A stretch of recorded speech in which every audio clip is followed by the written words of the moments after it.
Hey, what's up, everybody? I'm Emmett. I'm Joe. And we are the UFO Bros. Yeah. We're coming at you live from the facility. I gotta say, things have died down a little bit at the facility, mainly because of the Oroville Dam problem. But now that that's kind of... now that that is kind of cleared up, we are back under scrutiny and investigation. Yeah. And Christopher Walken is joining us today. How are you today, Christopher Walken? I'm fine. How are you? I'm doing great. Tell me, what is your favorite UFO story? I gotta go. Christopher Walken doesn't know his favorite UFO story. Figures. Speaking of UFO stories, tonight's, I don't know. This podcast is about the Rendlesham Forest UFO incident, Joe. Have you heard about this? Please tell me. Well, I'll be happy to. And to help us, a little later on in tonight's show, we're going to have Alien on Board join us. On board. We're going to have Alien on Board get on board. Because he's got some really cool updated news, and he went there specifically by himself. So, I know. definitely specifically, not by himself, but he went there. We're not there. He went there. Yes. By himself. I don't know if he was by himself. I don't know. Neither do I. Oh, you know what? I'm going to check in the chat room. Guess who we have? We've got, well, Alien on Board, of course, and we have Sabrina. Hey, y'all. We'd like to say hey, y'all. If you're listening, you're probably listening after this podcast has happened. Actually, properly called the Probecast. Hashtag Probecast. Make sure you join us on Spreaker sometime. We have a lot of fun in the chat room, and we really open up this program and conversation to our followers and listeners so that they can contribute and participate in the conversations that we're having. So, oh boy, that sound gives me the heebie-jeebies. Yeah, can we nix that one from the soundboard, Joe? Please. Sure. Thanks, because that one just does not make me feel. Took on. Yeah. So that's Spreaker.com, SPREAKER.com/UFOBROSTV. We are on all things social media, so follow us. Twitter is at UF0BrosTV. And that's because Twitter took our original UFO Bros TV, locked it down, and won't give it back to us. So No. Yep. I wrote Twitter and I was like, can you unlock my account? And they were like, No. and I was like, please. And they were like, No. and so I was like, please again. And they were like,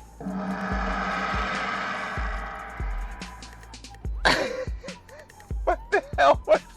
My Apple Pencil died. Oh no. And they were like, gong. Gong. Hey, gong. You are out of control. You are. And I think it's been a while, Joe, since we've done a Probecast on a Saturday night at 9 p.m. Yeah. Kids. So far, so good. Did you say kids? Yeah, I got kids. What are those? Anyway. Are they like those little short people that run around and get into things? And Yeah. they do this thing called crying. And they always want like a pudding snack or something. Exactly. That's great. Oh, I love this. Bro time. By the way, I think we... Oh, well, that's not the problem. Hey, we need to tell people about bro zoning. We've never talked about it. Oh, yeah. We've mentioned it, but we have not talked about bro zoning. So, we're going to do that.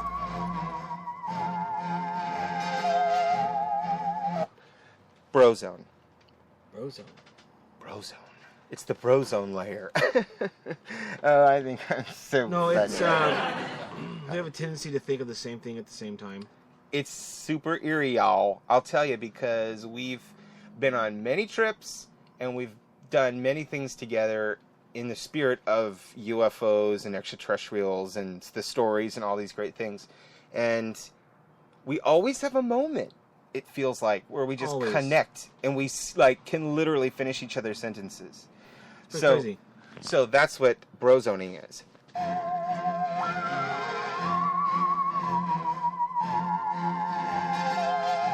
And we're back because we're out of the bro zone. That was pretty much. That was it. That was it, says Christopher Walken. It's cool, and we're doing it more. What happened today, Joe, that we did it on? That stupid movie, A Christmas Toy. Yeah. Was that in the 80s, Joe? Yeah. Back in the 80s, there was this... It's so obscure and random. Essentially, here's the way I put it. It's the Toy Story movie, the Toy Story story. Yeah. But with puppets. It's a Jim Henson production back from the 80s. Ho, ho, ho! And it's about this toy that gets forgotten because the new flashy toy comes and is the biggest, bestest thing. Basically like Toy Story. And anyway, to sum it all up, it was just so weird. Today I said to Joe, I said this Christmas we're not going to have we're going to have a great Christmas this Christmas, right? Like back in the day. Yeah. And then you said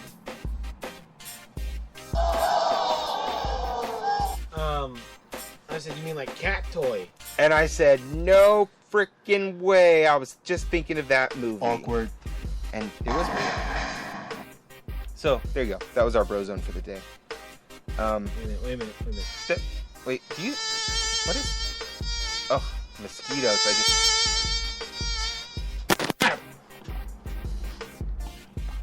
For any of you that have eardrums, I apologize. I fell down. Actually, the microphone fell down during that little bit, shall we call it. So we do apologize. We are getting better crap, Joe. We're going to invest in new microphones, new mixer, and some things that I think is going to... OMG. Oh my God. And let me tell you, I'm calling it UFO Bros HD. HD?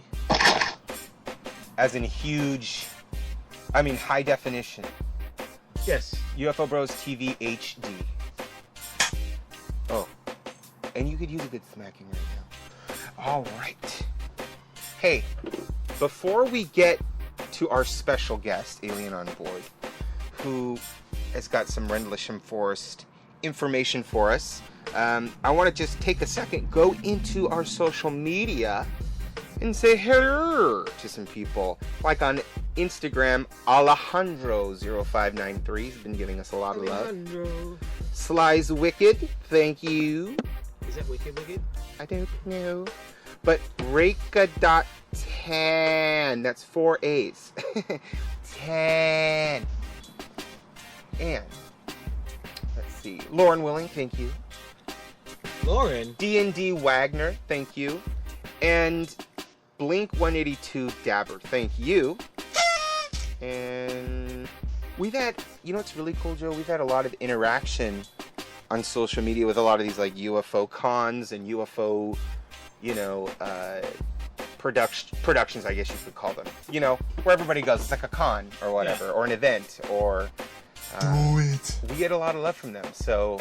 Yeah. Hey, if you guys ever want to see us live at UFOCon or whatever, let the people know. We do a really, really funny presentation that I think most people would enjoy, and the premise behind it is a good one. I'm not going to, of course, tell everybody what that is, but you have to come to one of our live shows sometime. Yeah. Which we're working on. So that's on Insta. Let me head on over to the Twatter. The Twitter Twatter Twat. I know. And thank you. Texas UFOs has been giving us a lot of retweets. So thank you. That's Jane, by the way. Jane! UFO Jane. Yep. Not Janet. Jane.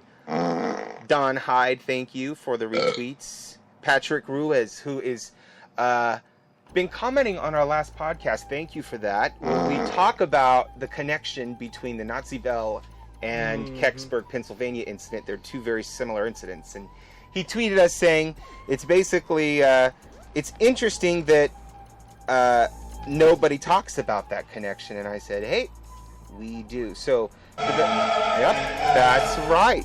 And if you're listening and you want to know about the Kecksburg, Pennsylvania crash, I guess you could call it, and the UFO, I guess you could, not UFO, sorry, the Nazi bell, or Die Glock, I think is what they call it. Scusi. Die Glock.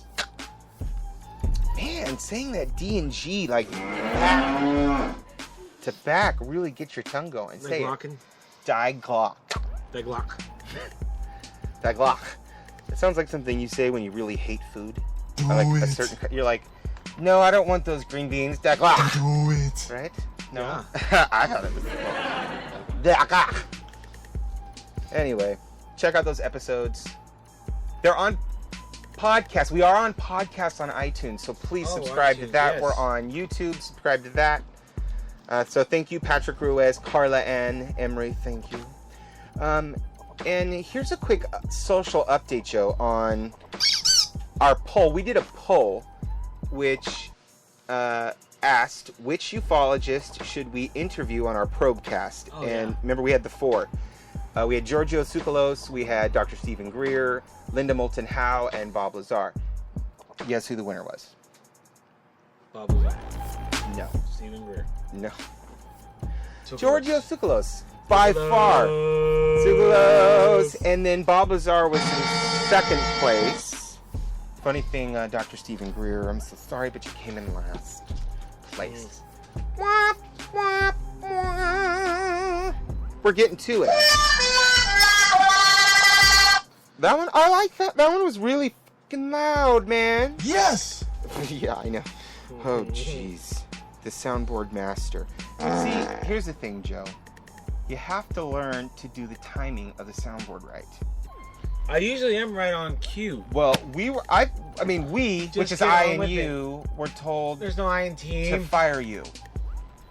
So this is so the day. I You know told you for you to tell me to fire myself. No, there was a YouTube commenter that told us, which is you and me, for me to tell you, because I'm not you, that you indeed should be fired for your irresponsibility on the soundboard.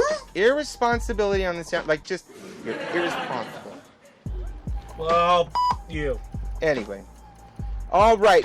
By the way, I'm going to do just like a basic summary here on the Rendlesham Forest Do it. incident, and then we're going to take a short break, and we're going to call Alien on board, bring him aboard. Thank you, and get his input. By the way, we've got some really cool video and pictures to share too. So, Oh yeah, some cool stuff on there. A little EV on a sheet. yeah. The Rendlesham Forest incident, I mean, it's also known as Britain's Roswell, is undoubtedly one of the best documented and most significant military encounters with a craft of unknown origin or UFO.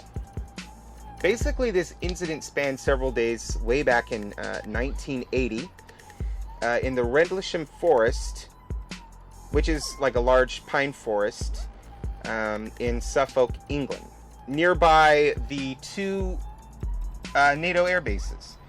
And so basically this happened between 2 air bases. RAF Bentwaters and RAF Woodbridge, by the way, are the NATO air bases. Go! Yeah. So here's the deal. According to USAF security patrolman on duty, the object was described as being metallic in appearance and triangular in shape. Joe, did you hear about this? No. Approximately 2 to 3 meters across the base, and it, I guess, was so bright, So it was 9 it feet across? illuminated the entire forest. I don't know. How do we do that conversion?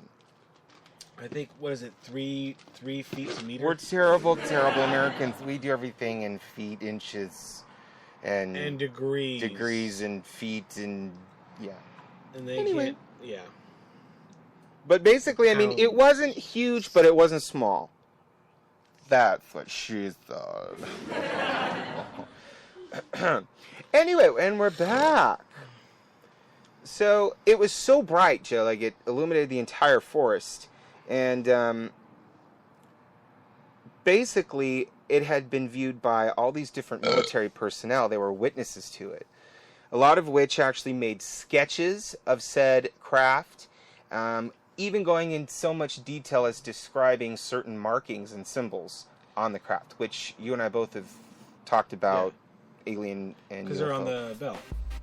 They were on the bell. They were, well, and the bell, though, remember, is supposed Nazi technology. And that's, remember, AJ reminded us of that. By the way, AJ, if you're out there, how are you? We want to see you back on the show soon. Yes! Yes. And this craft, like I said, had these hieroglyphic type symbols all around it.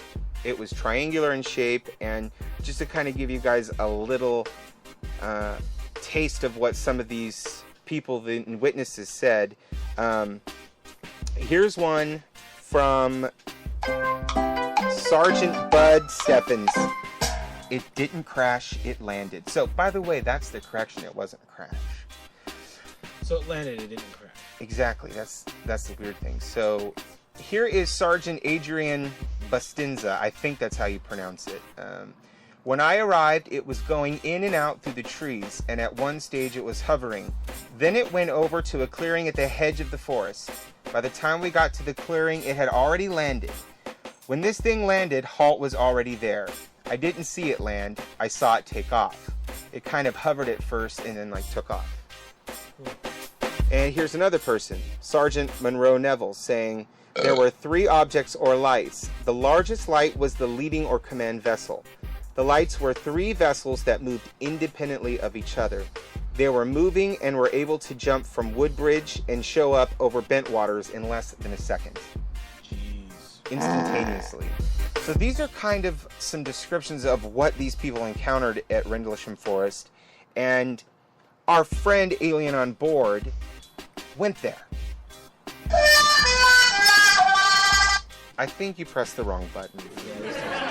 Yeah, we meant to give him a clap or something, right? Thank you.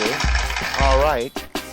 Jeez, you hit the wrong... By the way, Alien on Board's awesome. So thank you for being kind of our correspondent on this, because you're like on a different continent, and that's fantastic.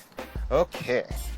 So what we're going to do now, we've got to call Alien on Board, get him on Skype, and then we'll be back to talk some more about the Rendlesham Forest incident. So just hang tight and listen to some awesome music. We'll be back in just a little bit.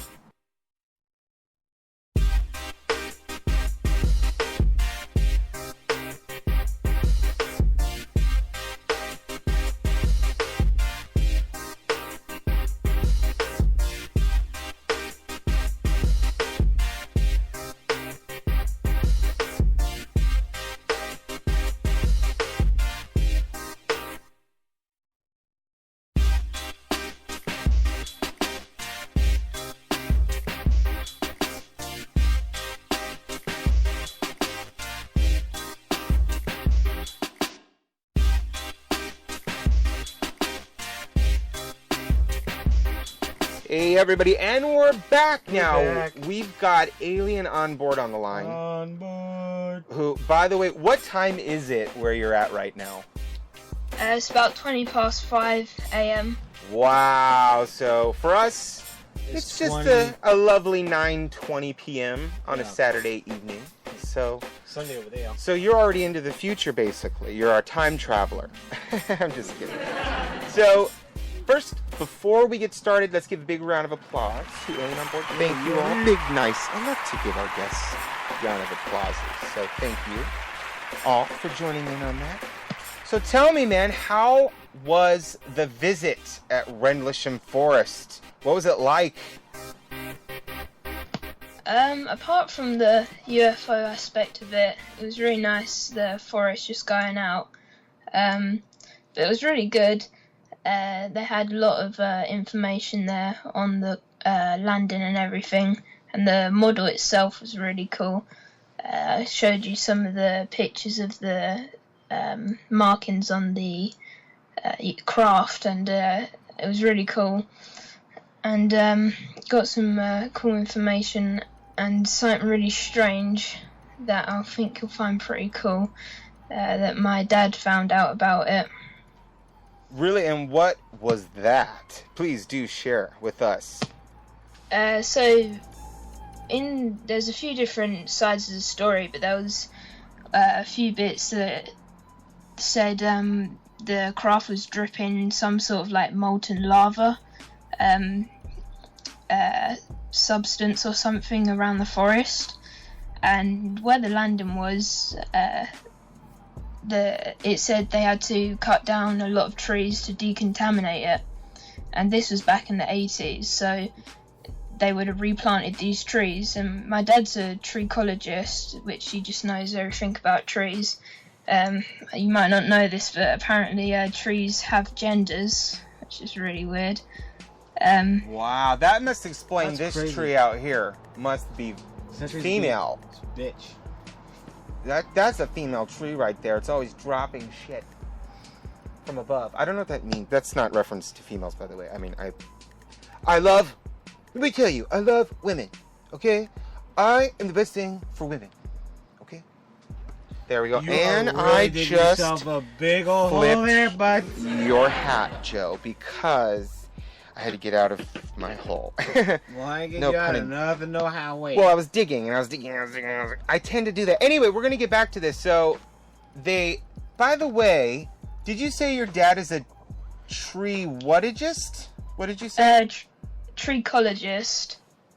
A tree ecologist. That is the coolest, like, name That's of a crazy. I didn't profession know I have that. ever heard. Your dad must be really fun to talk to. Yeah.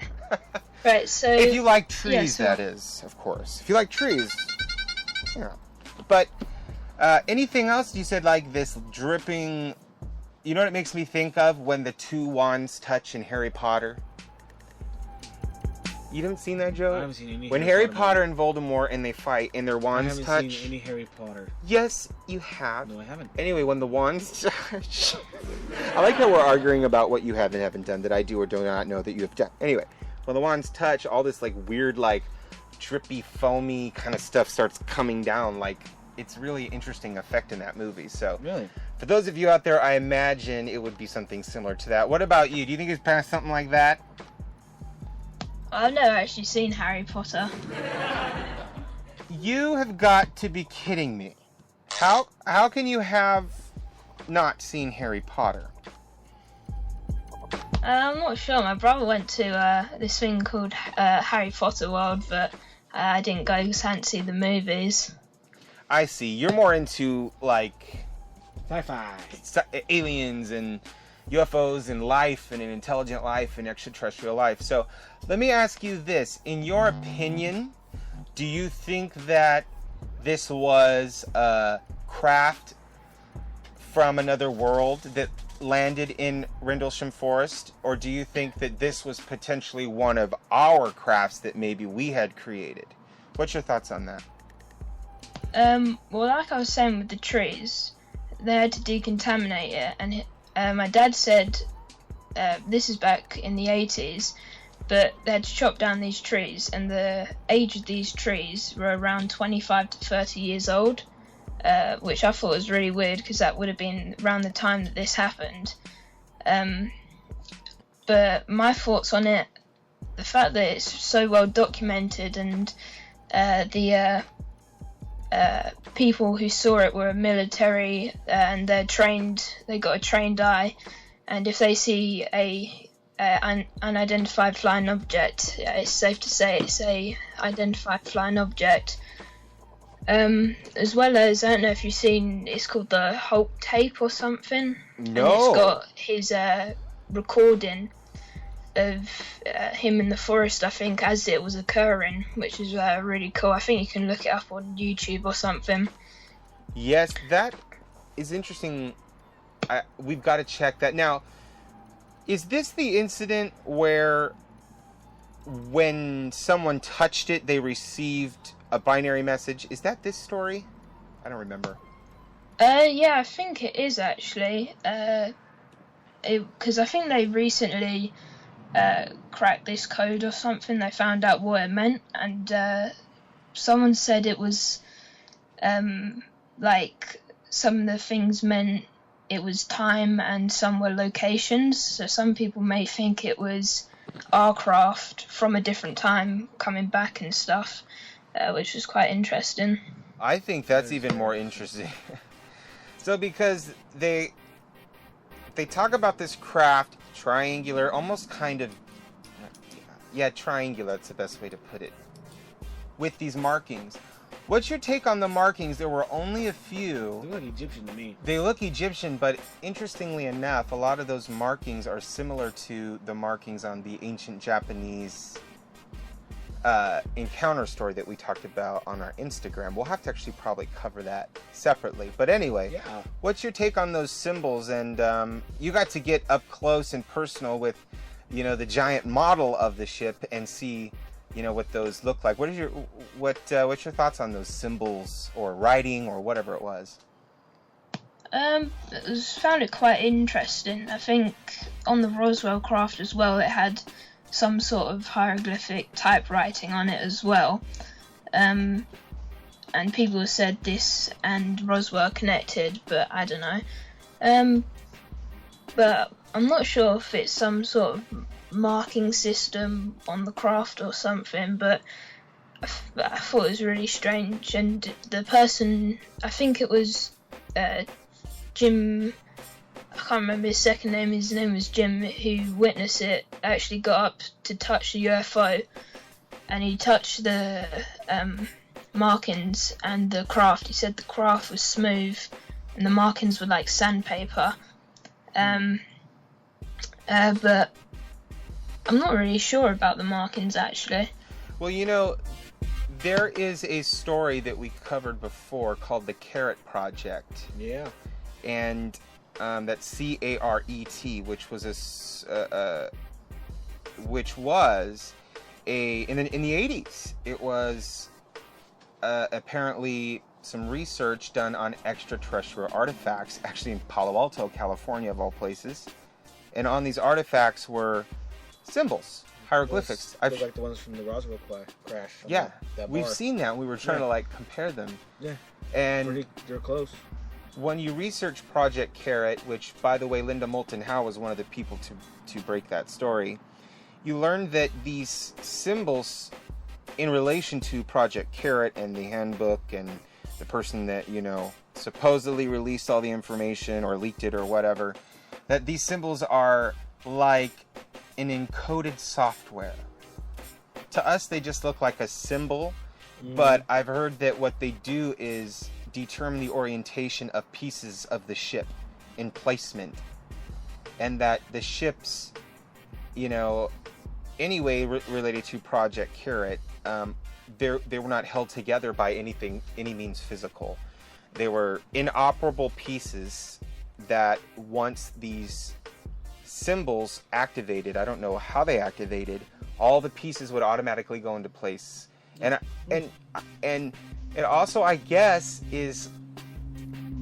has everything about space and time encoded in those symbols, which is interesting because Alien on Board said that, he got coordinates, zeros and ones, from touching the craft. And maybe he got some encoding from the symbol. That's reasonable to assume, don't you think, Joe? Yeah. Yeah. Seems like it would be probably. What does Christopher Walken have to say about it? I don't know. Seems ridiculous to me. What does Tigger say? I don't know. What are you looking at, long ears? It's a good Tigger. I like it. So, go ahead. Alien on Board, your turn. Give us your thoughts.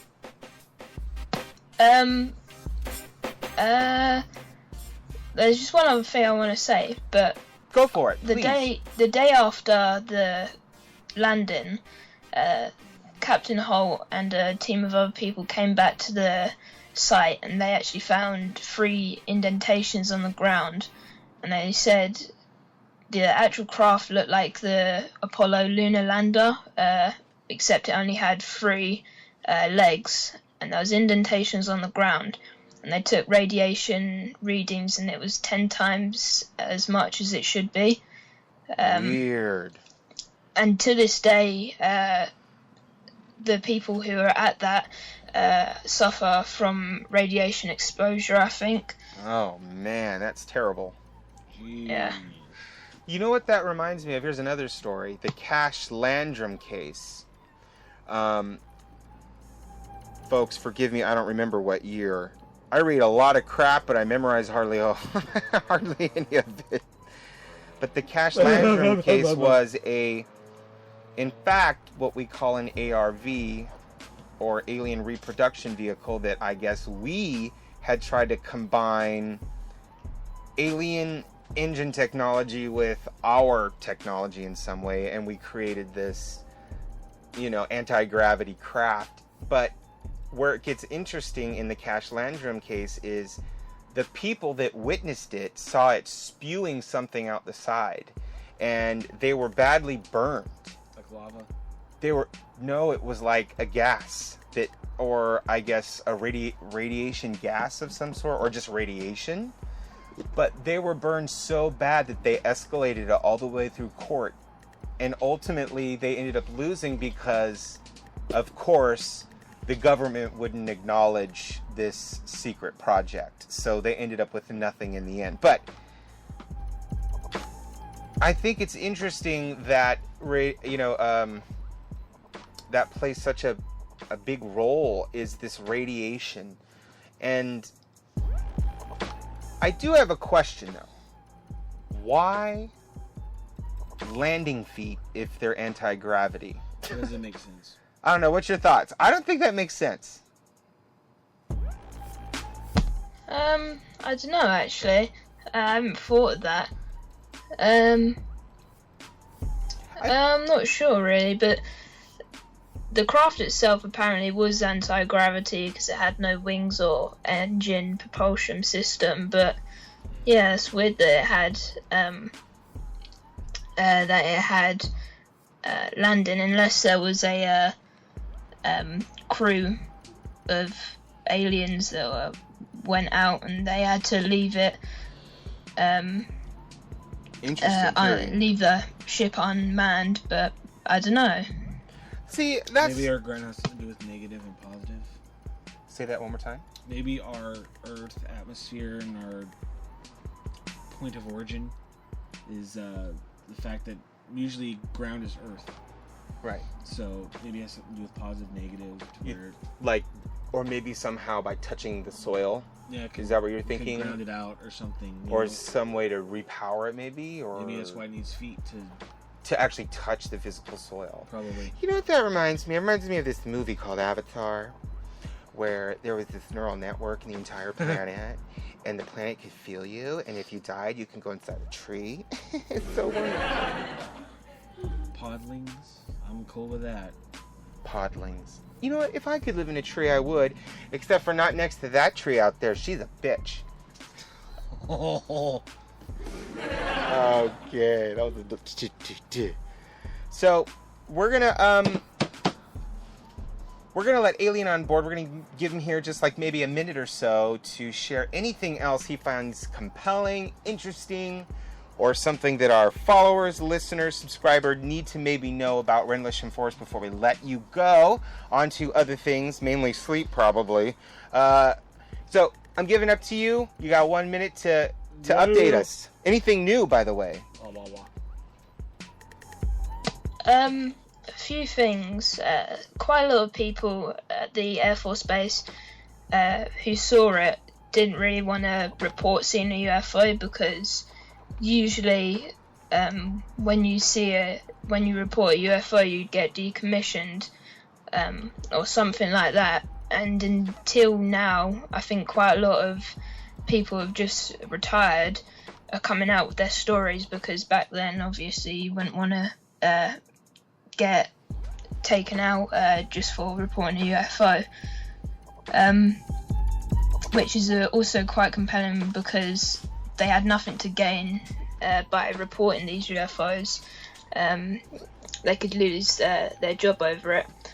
Another thing is the Air Force Base was said to have a lot of nuclear weapons, and some theories say like the UFOs came down to disarm these, or they were interested in the nukes,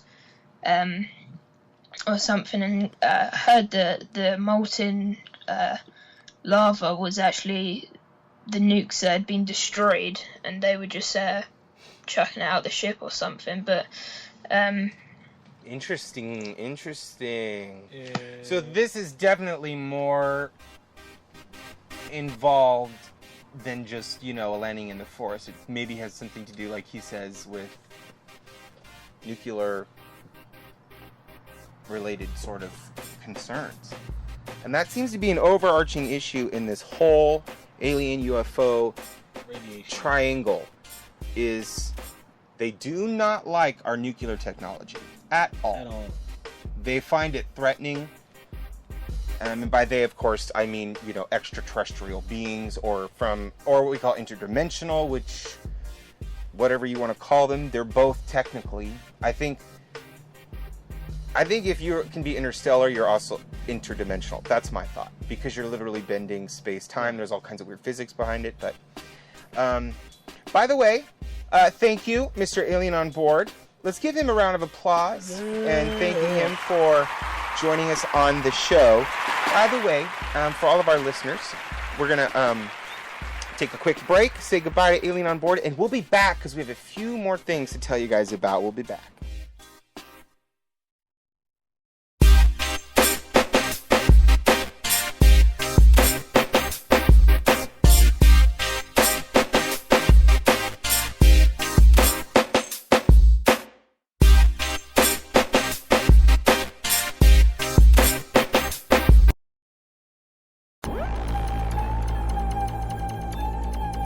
Whew, we're back. Do it. We're back. We're back. Alien on Board, thank you so much. Bye. Great information. I'll tell you, there's nothing I love more than any recent news or updates on any of these old, I guess you could call them old, or older UFO alien stories.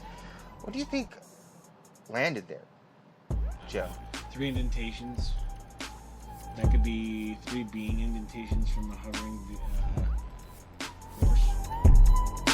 3 being indentations from the hovering force. What the hell does that mean exactly?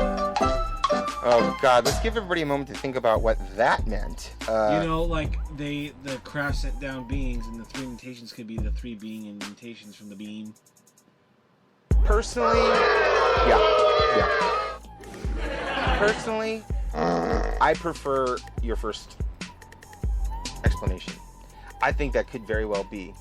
Maybe it serves a couple purposes. Supports the ship and connects it to the ground in some way. And maybe there's a totally different sort of science there that we don't know about. Well, obviously we don't. How the hell are these people getting here? How, that's really the question. But why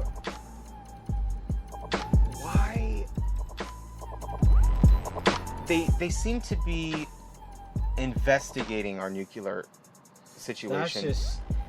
I've heard they've taken action, like Alien on Board said, essentially annihilating nuclear warheads. And then there's also another story about there's another gentleman from the Disclosure Project who talks about, he has a PhD, and he talks about being part of a nuclear test launch, missile launch, and it was videotaping the whole thing. And he said that they had this new tracking system for video so that they could actually track the missile. And what he saw was something fly in. By the way, this missile's going thousands and thousands of miles per hour. Something just flew in, shined a beam, flew away. Weird. They do not like it. They don't. And it's in every single movie that's made, something about nuclear war. Yeah. It just makes me think that they would step in, I hope, if something crazy happens.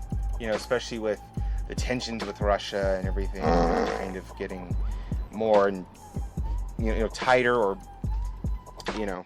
there's a lot going on in the world right now. I can tell you that, ladies and gentlemen. Oh yeah. And and I want to know what people think. getting back to this subject, was this time travelers? Was this,